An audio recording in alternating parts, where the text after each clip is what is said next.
អូខេឥឡូវមកមើលដើម្បីប្របែកនេះមួយចាគាត់ថាមានធ្លាក់ហើយក៏អត់មានចូលទឹកឯណាគេអត់ទៅប្រើ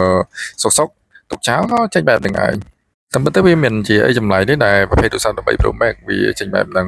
សម្រាប់ម្ចាស់ទូរស័ព្ទគាត់ថាគាត់ប្រើថ្នមសឹងអីខ្ញុំមើលស្ដាយនេះគាត់មានស្នាមធ្លាក់ស្នាមលាត់អីទេព្រោះគាត់អ៊ុតឡើងស្អាតគាត់ថែទូរស័ព្ទដែរ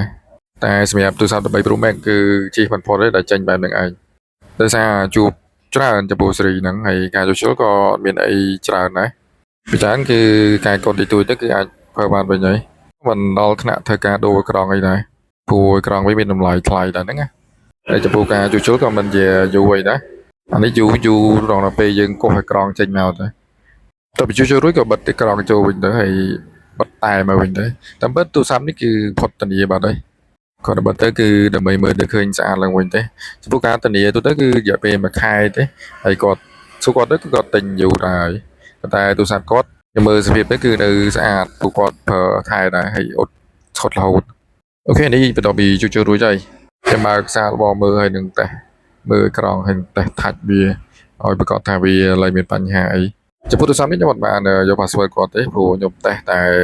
លើអេក្រង់ហើយនឹងថាច់ប៉ុណ្ណោះអូខេមើលបន្ទាប់ពីធ្វើហើយនេះគឺវាចេញធម្មតាវិញហើយចំពោះថាច់អីក៏វាដើរធម្មតាវិញដែរ